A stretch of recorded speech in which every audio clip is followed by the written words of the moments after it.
지역의 이슈를 짚어드리는 시간 이슈토크 시작합니다. 통계청에 따르면 작년 합계 출산율이 0.98명을 기록했는데요. 꾸준한 출산 장려 정책에도 불구하고 대구 경북 출산율 역시 감소하고 있는 추세입니다. 그런데 오히려 아이를 낳고 싶어도 낳기 힘든 난임 문제가 최근 주목을 받고 있는데요. 대구시만 해도 곧 10,000명을 넘어설 것이라는 예측이 나왔습니다. 오늘 이 내용을 이슈토크에서 짚어보죠. 엄재진 매일신문 경북본사 취재부장 그리고 조정훈 오마이뉴스 기자와 함께하겠습니다. 두 분 어서 오세요. 안녕하십니까. 반갑습니다. 자, 난임을 겪는 부부가 늘어나고 있습니다. 대구도 10,000명을 넘을 거다 이런 우려가 나오고 있는데 좀 살펴봐야 되겠죠. 예, 그렇습니다. 그 출산 문제가 사실 우려를 넘어서서 심각한 수준이라고 할 수 있는데요. 네. 우리 지역도 마찬가지인 것 같습니다. 난임은 이제 사실 부부가 피임을 하지 않고 정상적인 생활을 하는데도 임신이 되지를 않는 경우를 말을 하는데요. 지난해 난임으로 병원을 찾은 그 대구 지역 환자가 모두 8,800여 명이나 됐습니다. 최근 10년 사이에 약 2,000명 정도가 늘었는데요. 여성은 이제 사실 증가폭이 크지는 않았어요. 그런데 반면에 남성의 증가폭이 상당히 많이 늘었습니다. 네. 그 지난 2008년도에 800여 명에 불과했는데요. 난임 남성이 그 지난해는 약 2,500명까지 늘었습니다. 네. 무려 4배 가까이 늘었는데요. 그 전체 그 난임 환자가 10년 전에는 그 10명 중에 1명꼴이었다면은 지금은 전체 3분의 1로 이렇게 급증한 것입니다. 연령대별로 봤을 때도 그 남녀보도 사실은 이제 30대 그 난임 부부가 가장 많았는데요. 여성은 전체 연령대의 73.6%가 6%였습니다. 하지만 남성은 68.8%였는데요. 하지만 이제 40대 난임 인구가 30대에 비해서 이제 굉장히 지금 증가를 하고 있다고 볼 수 있습니다. 네네. 2008년도에 445명에 불과했는데 이때는 여성이 약 325명이었고 남성이 120명에 불과했습니다. 그런데 지금 지난해에는 1,750명 정도로 늘었고요. 10년 새에 무려 4배 가까이 늘어난 셈이죠. 2008년에 난임 남성이 800여 명이었는데 한 10년 가까이 3배가 증가했다. 이런 수치를 말씀을 해주셨어요. 전체적으로 보더라도 지금 난임 인구가 늘고 있다. 이렇게 분석을 할 수가 있을 텐데 원인은 뭐 어떤 게 있을까요? 그 난임이 점점 많아지고 있는 원인으로는 가장 큰 것이 이제 그 초산 연령이 점점 높아지고 있어요. 맞아요. 그런 분에 인해 가지고 이 여성들의 이제 그 사실 그 난소 기능 장애, 뭐 배란 장애라든지 이런 부분들이 사실 37%로 가장 높아요. 그다음에 그 뒤를 잇는 게 이제 남성의 이제 그 원인인데 이 남성들도 이제 여러 가지 이제 뭐 스트레스라는 업무로 인한 어떤 스트레스 여러 가지 뭐 사회적인 문제로 정자수를 감소한다든지 정자 활동이 이제 저하된다든지 이게 남성의 문제가 있는 거고. 네. 그 다음에 이제 원인으로 알 수 없는 부분도 상당히 있어요. 그게 이제 한 19%좀 되고, 그다음에 난관 요인, 그다음에 자궁 내막증 뭐 이런 순으로 이어지고 있어요. 특히 이제 최근 들어서 남성 난임 그 원인 제공자들이 많아지는데 이건 사실 과중한 업무 스트레스, 그죠? 그다음에 뭐 대구 경우도 사실 10명 중 3명이 주 53시간 이상을 근무를 하거든요. 그래서 뭐 사회적인 요건 때문에 굉장히 정자 수가 감소한다 그래요. 그래서 정자왕도 선발하고 하는데 이러한 일들이 굉장히 그 난임의 원인이 되고 있습니다. 또 뭐 흡연이라든지 음주도 하나의 원인이 될 수도 있고 그렇습니다. 때문에 이 출산 장려 정책 하나로 난임 부부에 대한 지자체별 그 지원도 지금 늘고 있는 추세인데 우리 지역의 경우는 어떻습니까? 예, 사실 이제 정부 차원에서 난임 시술에 대한 그 지원을 대폭 강화를 하고 있습니다. 그게 이제 그 의료보험을 그 확대 적용을 하는 것인데요. 네. 예전에는 여성의 경우 만 44세 이하까지만 난임 시술이 허용이 됐었습니다. 그 정부에서 보장을 그 의료보험으로 이제 지원을 했었는데요. 나이 제한이 있었군요. 나이 제한이 있었습니다. 그래서 이 부분에 대해서 굉장히 논란이 많았습니다. 네. 그러면 실질적으로 출산 장려를 하면서 그럼 만 44세 이하까지만 아기를 낳으라는 것이냐 이런 그 문제가 있었는데요. 이게 이제 지난 7월부터 난임부부 시술비 지원 연령이 그 폐지가 됐습니다. 네. 그렇기 때문에 이제 아기를 낳을 수 있는 그 부분은 이제 여성이라면은 그 이상의 누구나. 나이라도 네. 충분히 이제 그 지원을 받을 수 있습니다. 그 지난 7월부터 적용된 기준은 이제 지원 기준 자체를 없앴다는 것인데요. 지원 횟수도 체외 수정의 경우는 이제 그 시술 신선 배아를 약 7번으로 늘렸고요. 네. 동결 배아도 5번, 그리고 인공 수정 시술도 5번까지 늘렸습니다. 하지만 이제 그 이렇게 그 확대를 한 반면에 그 시술 지원금은 최대 50만 원까지였는데 40만 원까지 줄었다는 게 좀 아쉽습니다. 그렇군요. 이게 굉장히 돈이 많이 들고 또 힘든 일이다. 이렇게만 대략적으로 알고 있었는데 지금 말씀해주신 내용을 보니까 난임 치료 지원이 대폭 확대가 된 것 같은데 최근에 국민청원 게시판이 들썩인 일이 있었어요. 유산을 3번 해야지 쓸 수 있는 치료제 때문에 호소하는 목소리가 굉장히 컸습니다. 이건 무슨 내용인가요? 예, 지금 우리나라의 이제 건강보험 체계상의 어떤 문제인데요. 헤파린 주사제 문제입니다. 이게 헤파린 주사제가 현행법상 유산을 3번 이상 해야만이 이 주사를 맞을 수 있다, 맞도록 돼 있어요. 그래서 사실 유산이라는 것은 뱃속에 품은 태아가 죽어서 나오는 어떤 건데, 그렇죠. 사실 그 난임 부부들 같은 아기를 기다리는 어떤 부부들 같은 경우는 굉장히 간절하잖아요. 그럼요. 간절한데 사실 뭐 3번 이상 유산을 해야 이렇게 뭐 치료제를 맞을 수 있다라고 이제 법적으로 제약하는 것은 굉장히 심각한 문제다는 거죠. 사실 의학계에서도 전문가들은 사실 이제 그 3번 이상 유산하는 것은 상습 유산이라 그래가지고 굉장히 그 적절한 빠른 시기가 안 되면 계속 유산할 수 있다는 거죠. 그다음에 2번만 유산하게 되면은 다음에 또 유산할 확률이 50% 이상 된다는 얘기죠. 네. 그래서 이러한 이미 아마 원인을 알고 있는데, 그리고 또 치료제도 나와 있단 말이에요. 사실 유산의 원인은 혈전 이상 경우에는 이제 면역 글로불린 요법이라든지 이게 이제 그 헤파린 주사 요법을 쓰잖아요. 이 주사 요법을 적절하게 했을 때는 유산을 20% 이하로 줄일 수 있다는 의견을 내고 있거든요. 내고 있는데도 불구하고 사실 3번 이상 유산을 했을 때만이 주사할 수 있다라고 제안하는 것은 굉장히 문제가 많다. 이렇게 이제 청원글을 올렸어요. 아까 이제 조 기자가 언급하셨듯이 난임 부부 시술 지원비도 이제 연령이 낮췄잖아요. 이것도 뭐 해수에 상관없이 필요할 때는 맞을 수 있는 그런 어떤 정부의 정책이 필요하다, 이렇게 네. 생각이 듭니다. 저도 그렇게 느껴집니다. 또 한편으로 이 한의학적 치료를 병행하는 거에 대해서도 의료계 내 그 의견이 충돌하고 있는데 이건 또 무슨 내용입니까? 예, 사실 그 의료계의 충돌은 뭐 한두 번이 아니었습니다. 그 의료보험 적용이라든지 아니면 또 의료기구 사용 등에 있어서 의사협회라든지 한의사협회가 계속 갈등을 그렇죠. 갈등을 네. 빚어왔었는데요. 한방 난임 지원을 놓고도 의사협회와 한의사협회가 지금 대립을 하고 있습니다.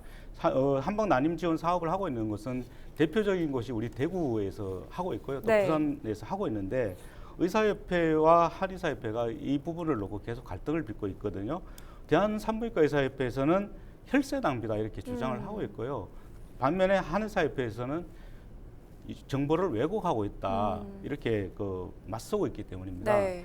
산부인과학계는 한방 난임 치료 관련해서 효과와 안정성의 검증이 되지 않았다 이렇게 의문을 제기하고 있는데요. 근데 이분들은 체외 수정이나 인공 수정을 통한 난임 치료는 그 과학적이고 객관적인 근거를 바탕으로 해야 하는데 한방 치료는 사실상 신뢰성이 떨어지는 그 연구 등을 통해서 효용성을 주장을 하고 있다 이렇게 주장을 하고 있습니다. 네. 반면에 이제 한의사협회에서는 이미 그 난임 환자들이 산부인과에서 치료를 받다가 안 되기 때문에 한의원에 찾아온 것이다. 네. 그렇기 때문에 안 되는 데서 찾아와서 우리가 그나마 이렇게 도움을 주고 있는데 이게 왜 잘못된 것이냐 이렇게 얘기를 하고 있는 거거든요. 그렇기 때문에 이런 부분에 대해서 계속 서로 충돌을 빚고 있고요. 하지만 이제 한의사협회에서 이렇게 얘기하는 것들은 의사협회가 정보를 왜곡하고 있다 이렇게 주장을 하고 있습니다. 한의사협회 그렇죠. 그리고 또 한의사협회에서는 이제 이런 걸 좀 얘기를 했는데요. 우리가 서로 충돌만 할 게 아니라 양방과 한방이 서로 같이 겸업을 해서 시너지 효과를 내면 어떻겠느냐 이렇게 얘기를 하고 있는데요. 지금 이제 난임 전문 한의원에서 시험관 시술에 실패한 난임 여성이 회복할 수 있도록 맞춤 프로그램을 제공하고 또 산부인과에서는 체외 수정을 통해서 난임을 시도하면 좋지 않겠느냐 이렇게 얘기를 하고 있습니다.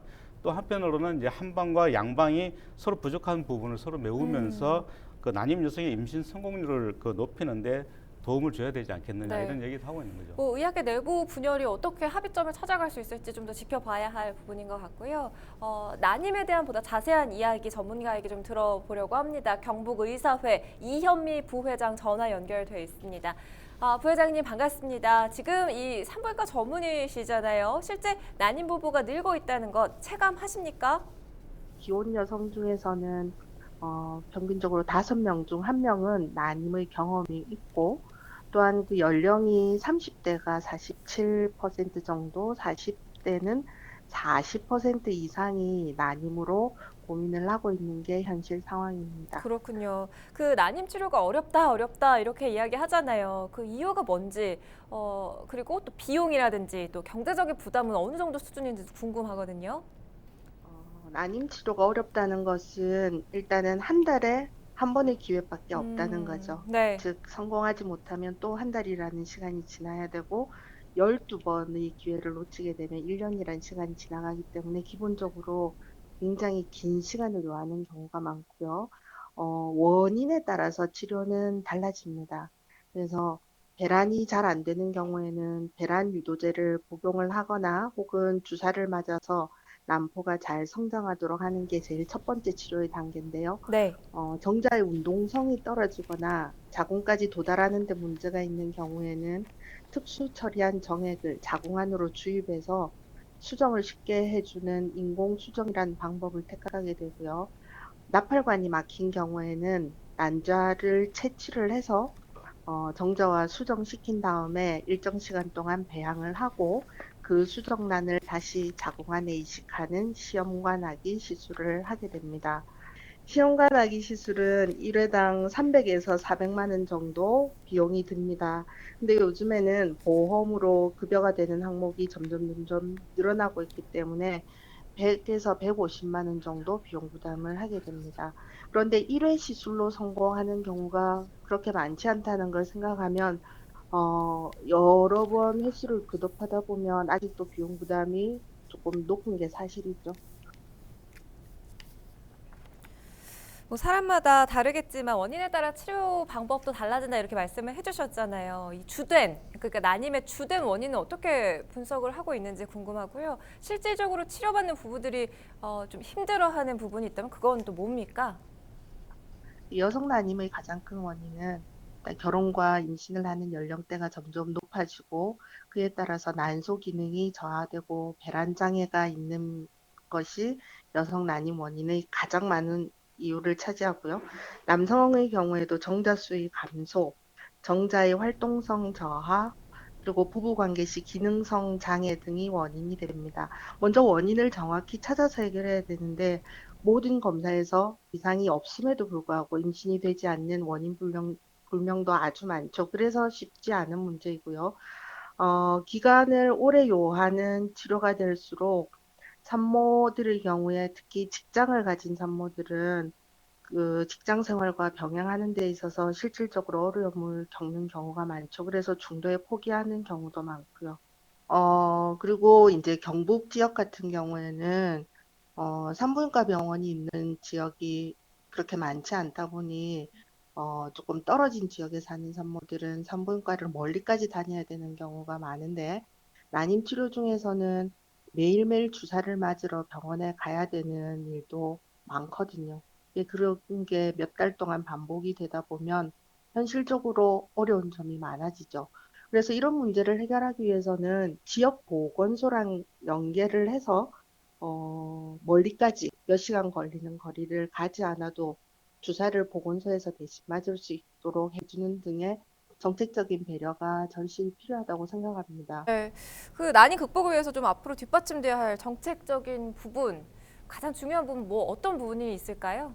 음, 지원 금액을 늘리는 거는 바람직하죠. 점점점 늘려야 음, 되는 거는 맞는데 아직까지도 겉으로 드러나지 못한 숨겨진 그런 어려움들이 많이 보이거든요. 네. 그래서 예를 들어서 직장을 다니는 여성들이 난임 치료를 받을 때 어떤 직장에서의 어떤 불이익을 당하지 않고 그 기간 동안 충분히 마음 놓고 치료를 받을 수 있고 실제로 임신과 출산까지 걱정 없이 할 수 있는 그런 사회적인 배려가 더 필요하지 않나라는 생각이 듭니다. 산부인과 전문의 경북의사회 이현미 부회장과 이야기 나눠봤습니다. 말씀 고맙습니다.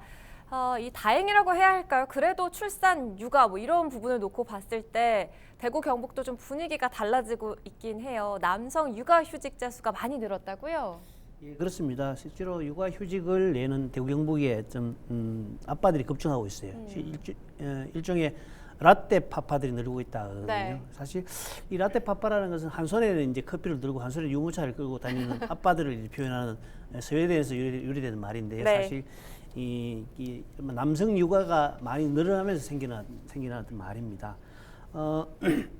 실제로 고용노동부에 따르면 민간 부분 대구 경북의 어떤 그런 그 육아휴직자 수는 855명으로 이제 나타났는데요. 2016년도에 이제 322명과 비교해 봤을 때 불과 이제 2년 사이에 3배 정도 늘어났다고 보면 되거든요. 네. 올해 상반기까지만 해도 벌써 508명이 육아휴직을 냈어요. 그만큼 남성들이 육아휴직에 적극적으로 참여하는 분위기가 만들어지고 있다. 이렇게 이제 말씀드릴 수 있습니다. 사실 여기에 이제 고용보험에 가입하지 않는 공무원이라든지 교사 이런 부분들이 이제 포함되면은 굉장히 더 큰 수치다. 네. 이렇게 판단이 되고요. 공공 분야도 마찬가지입니다. 지난해 대구시청과 8개 구군청 남성 육아휴직자 휴직 신청자 수가 이제 73명이었는데요.